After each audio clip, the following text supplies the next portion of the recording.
hello, how you do for... No, I'm just kidding, I don't talk like that. Set to break some stereotypes, getting going. So one thing he forgot is that I'm actually an alumni of Mesa College.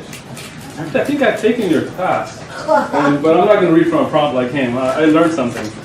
So, I went to Mesa College, yes, great time. They didn't have these nice new buildings at the time. I think the cafeteria is right there, but not anymore, but it is nice.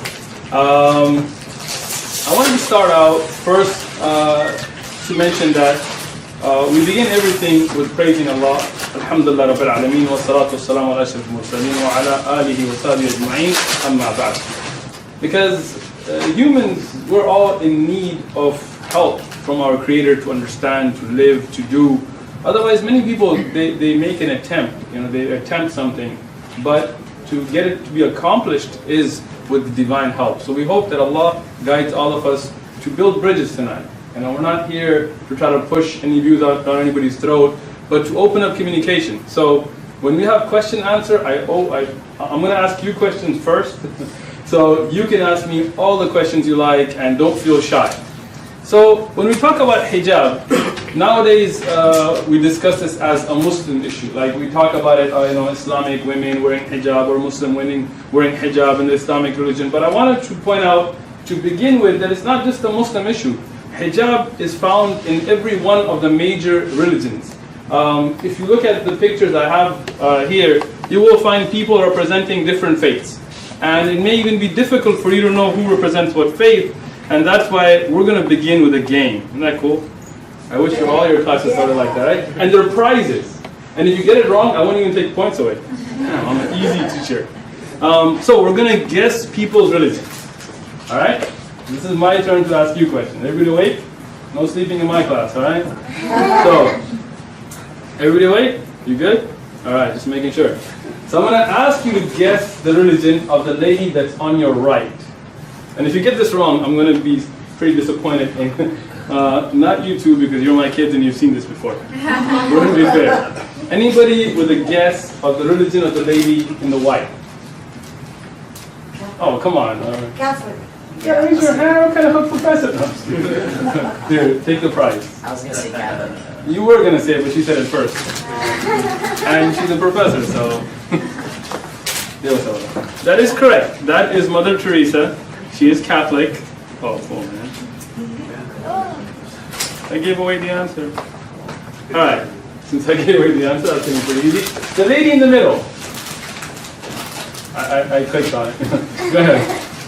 She Methodist. She is Methodist, and you knew that. You get your prize. That's Laura Bush. Remember Bush? Yeah, I know Trump has kind of trumped everything nowadays, but yeah, we miss her now. The last couple of ladies. Any guesses of the religion? Muslim? Man, you're good. It gets harder, trust me, alright? They are Muslim. Alright, now, let's start with the lady on your right as well. Told you it gets harder. Guess I was going to give you away everything. Come on. That was like a pop quiz. Now we're getting to the midterm. Didn't even get to the final yet. So, all right. Anybody? Go ahead. Muslim? No. She's actually Jewish. And just so you know, I cite my sources. Yes, I've written thesis. So that is the Jewish Daily Forward newspaper, 2008, and that is a part of one of the I guess you could say, subdivisions of the Jewish faith that does cover including the faiths. All right, the lady in the middle. And just because you got it wrong doesn't mean you shouldn't try, all right? You can keep trying. Anyway. Oh, come on. This is the midterm. We didn't even get to the final yet. Go ahead, guess. I told you I won't take anything away for guessing.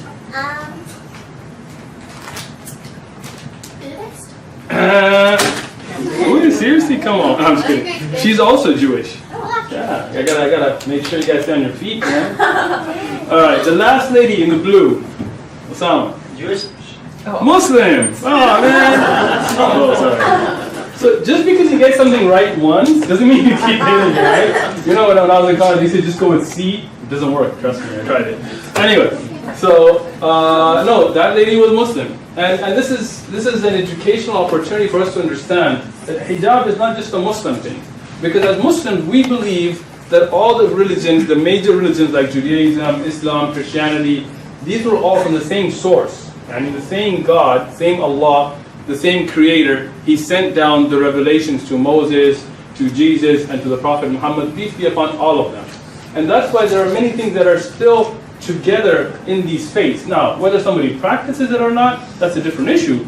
But even if you look in the Catholic tradition, you will find nuns that used to wear the hijab, and in many other religions that may not even be from these divinely inspired religions, but they also have it. So, starting again on the right,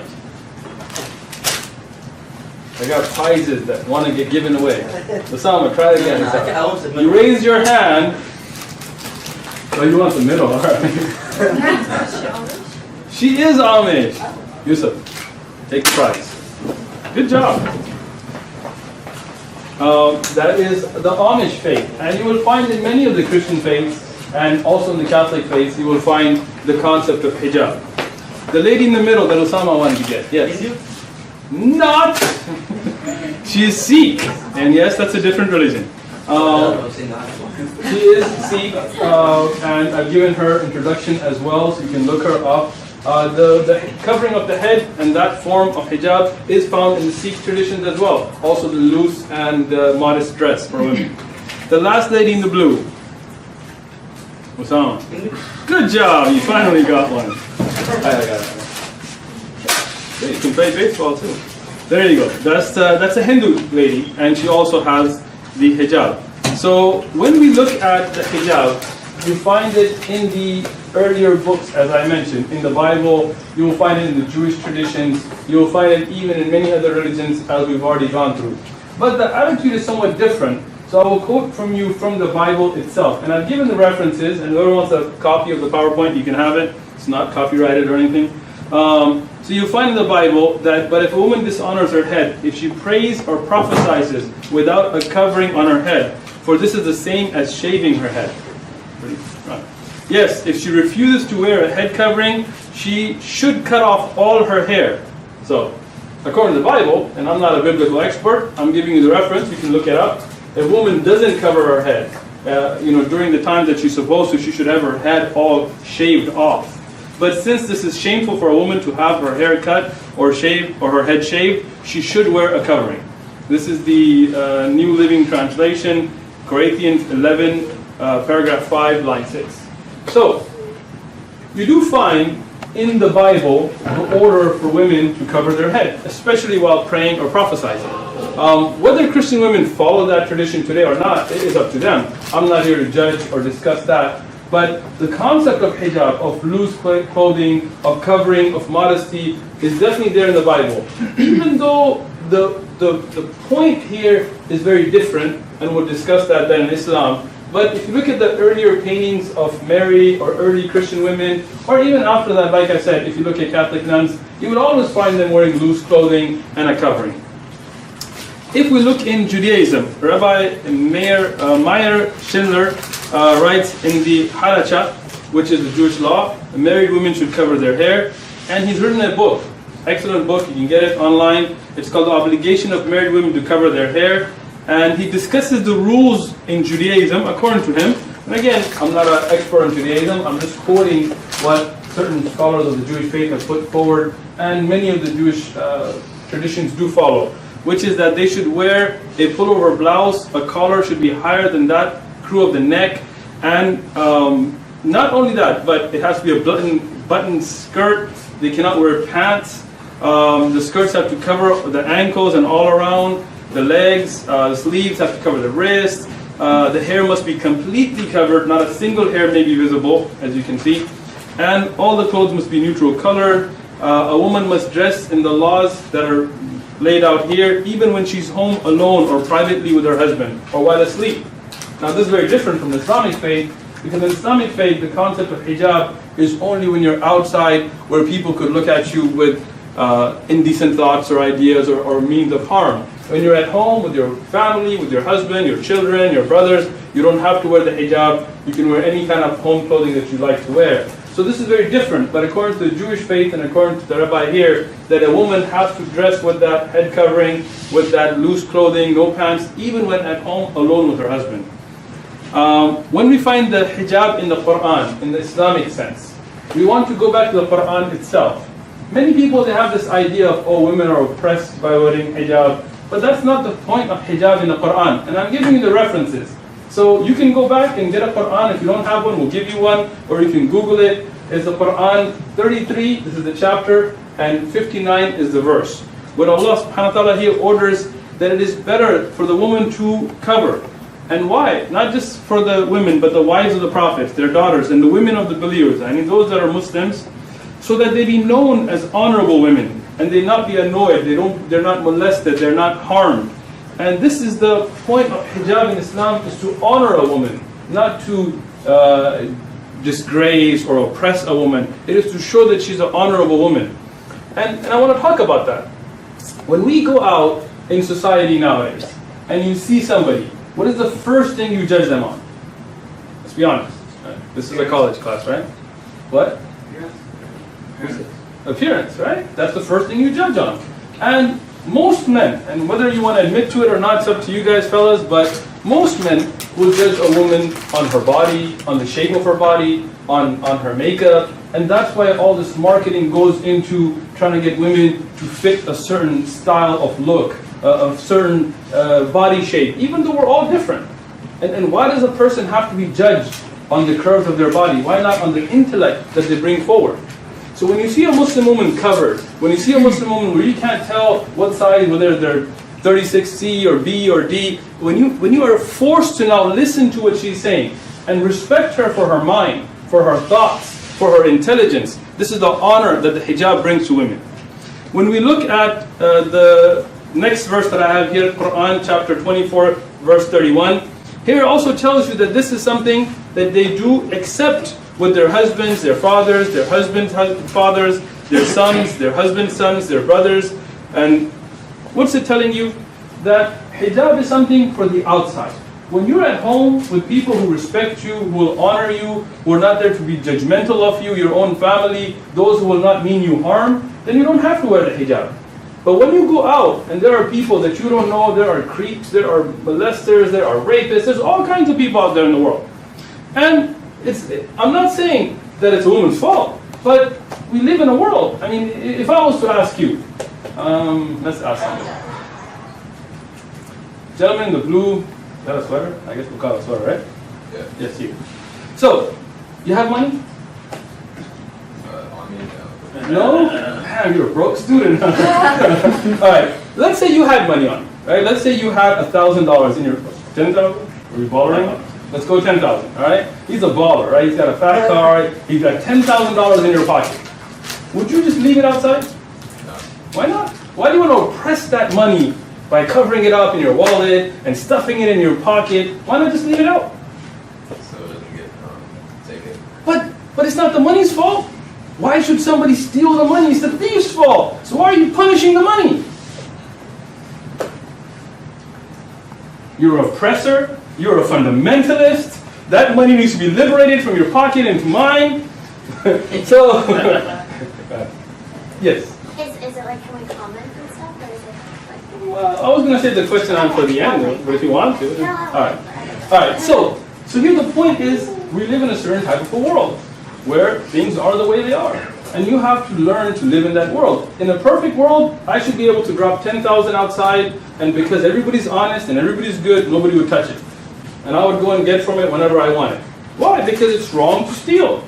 So that thief should not steal. But I tell you, you leave 10,000 out, man, you've got professors that will be picking it up. They don't get paid that well. So, this is the world we live in. So in a world where people are attacked because of their looks, and sometimes it's not. Sometimes it's a power issue. I realize that. But at the same time, you have to realize in human psychology, where does a thought begin? From a look, from a glance. What tempts a person? When you go to have you ever seen a bullfight? Not that I support bullfighting, right? But, a bull doesn't just attack anybody. When you wave that, it doesn't have to be red, by the way, you're colorblind. When you wave that cloth, and you entice it, you upset it, then that bull attacks. And that's the thing you have to look at. When you want to live in a clean society, you have to prevent, not just cure. And that's what hijab is about. It's prevention. It is to prevent honor. It is to prevent people's attacks. It is to prevent people's lusts. Because once it happens, it's very difficult to fix it. Then you're trying to punish people instead of prevention. Now, I do want to point out, as I said, all the earlier faiths, they do have the concept of hijab, but there are differences. And I want to point out some of the differences. When we look in the Bible, in the later verses, you find that for this reason, that the angels are watching. A woman should wear a covering on her head to show she is under authority. So in the Bible, the covering on the head is to show authority. And in Islam, that's not true. In Islam, a hijab has nothing to do with your husband or your father. It has to do between you and your creator, your God. Right? So it's not like you start wearing the hijab once you get married, or your father can force you. No, a woman wears the hijab because she wants to. And we have sisters here wearing hijab. You can ask them. We're in the U.S. Anybody put a gun to your head? Sister in the back? No? You sure? If they did, this is the time. Run now. We'll call campus security. So, the sister here, anybody force you? Your dad? Your brother? Some guy just showed up in the parking lot for a gun? No? Alright, just making sure. So, why do these women in America, in a place where they have no force, why do they wear the hijab? And that tells you that it has to do with their relationship with their creator, their being good practicing Muslim women. It doesn't have to do with their husbands or their brothers or their fathers. And that's why in Islam, the concept is not to show authority, but rather to show that they're honorable women. They are women who have taken that step to be closer to their creator, to be known as those pious and pure people. As I said, in the Jewish faith, we find that the laws of hijab are also applicable at home. I've quoted the book, but in Islam they're not. In Islam, you can wear anything you like underneath your hijab, or you can wear anything you like at home, as long as it's decent as far as the house living goes. But it has nothing to do with daily living. When you're with your husband alone or with your kids, you can dress whatever way you like. But when you're outside in places where there are people who may harm you, that's where you have to be careful.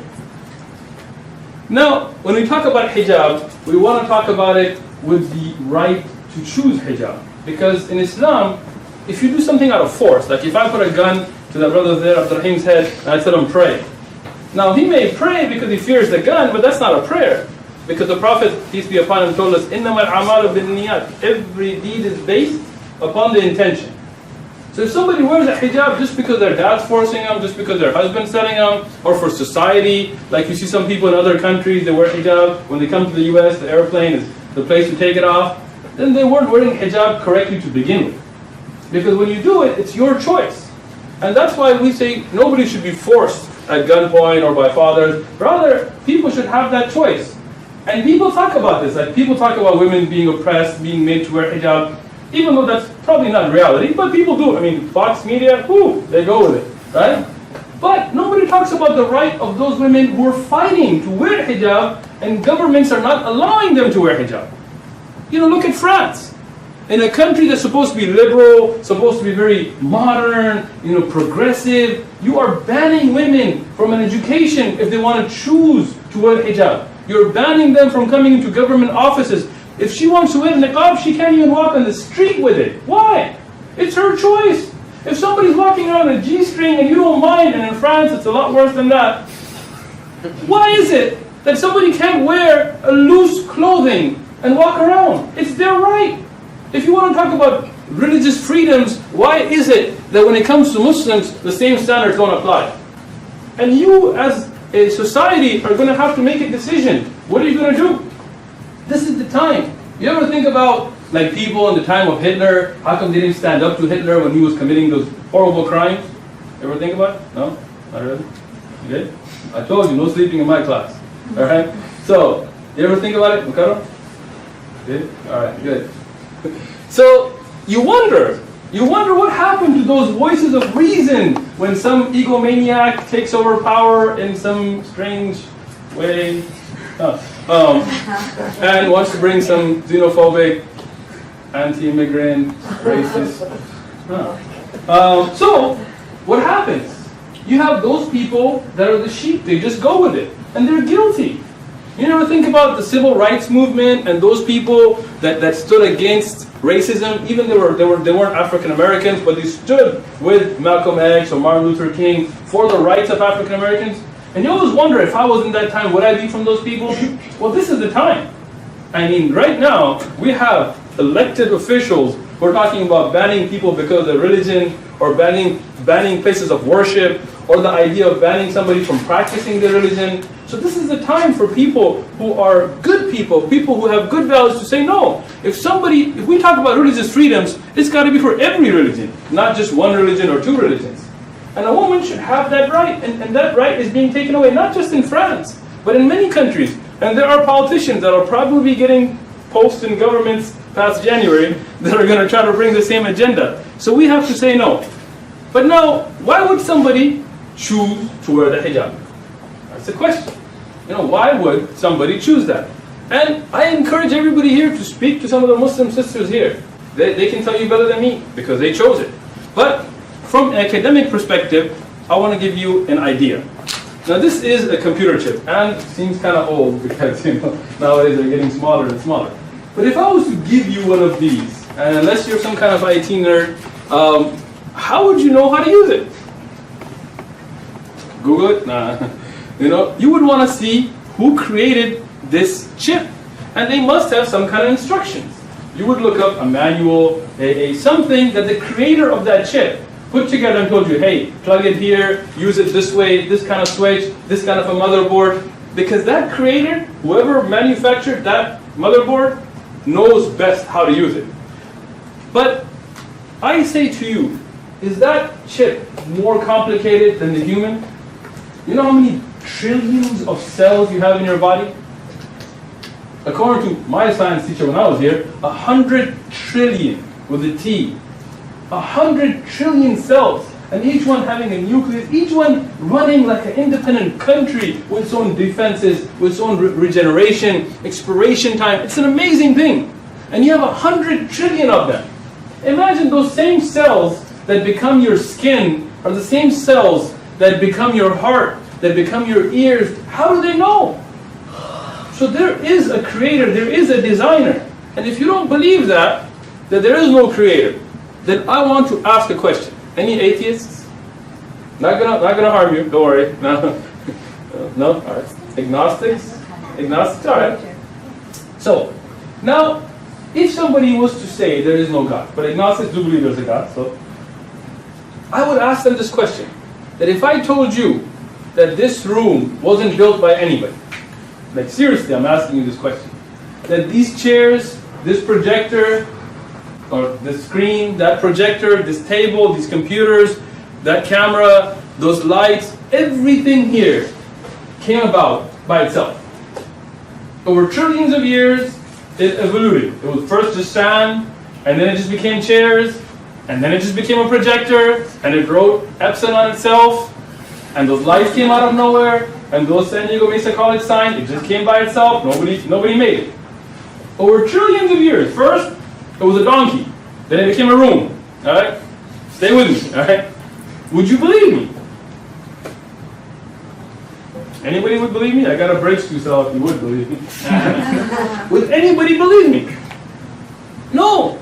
What you tell me is the human body with the heart, with the liver, with the kidney, with the functions that they serve, with your eye, with your eyelids, with your brain, with your ear, with your nose. Is that more complicated to develop, or this room? That's the question. The human body. Then how can you tell me it came out of nowhere? It just became itself. First there were fish, and then they became monkeys, and then they became people, and then suddenly, I don't know what we're going to become next. So, blobs, because we don't exercise, I don't know. So, this is something that you have to think about. That there is a creator, and if there is a creator, there's got to be a manual. Just like the computer chip has a manual, we believe as Muslims that the humans have manuals. There were 4 that we know of, right? Other than scriptures, 4 actual books. We believe all of them came from that same creator. The Torah, which is called the Old Testament, given to Moses.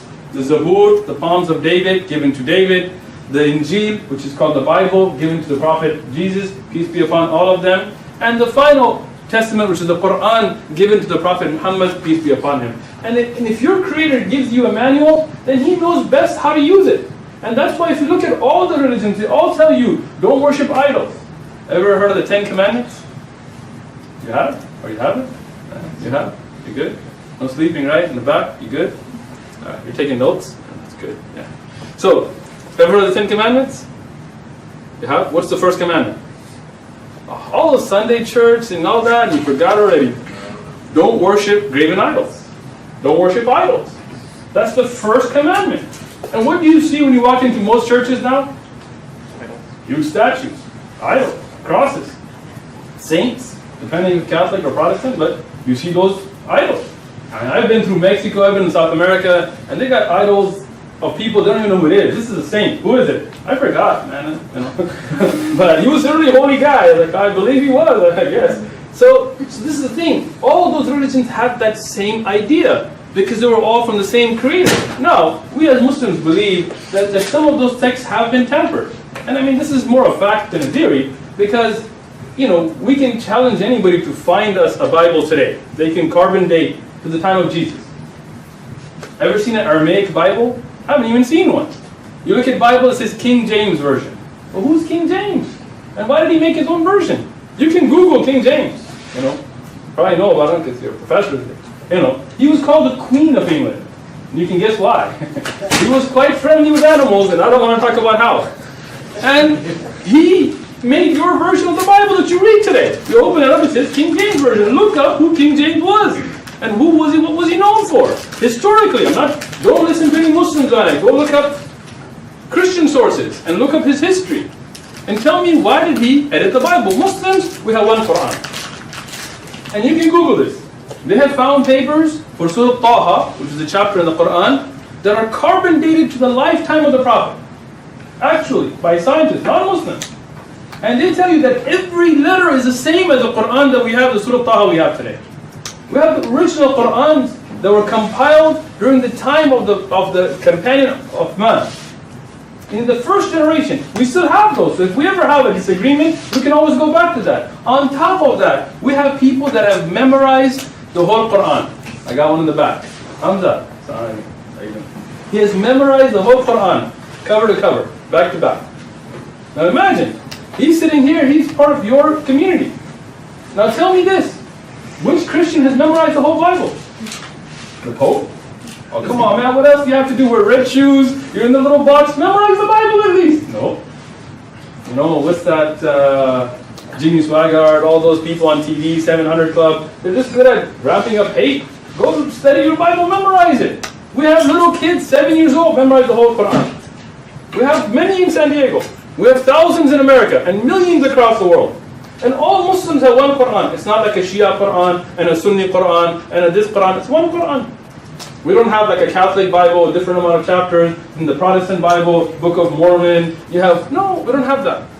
And this is why when the Creator tells you that this is better for you, then as Muslims we believe that is better for us. So that is the first reason to wear hijab.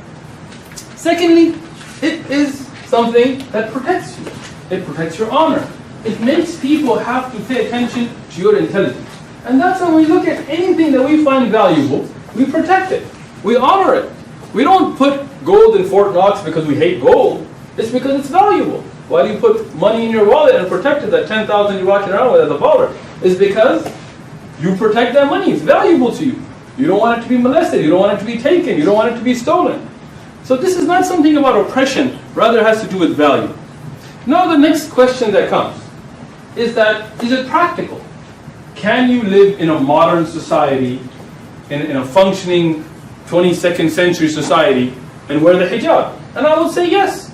And we have seen examples of this everywhere. We see many medical professionals that wear hijab. Their hijab doesn't get in the way of them treating you.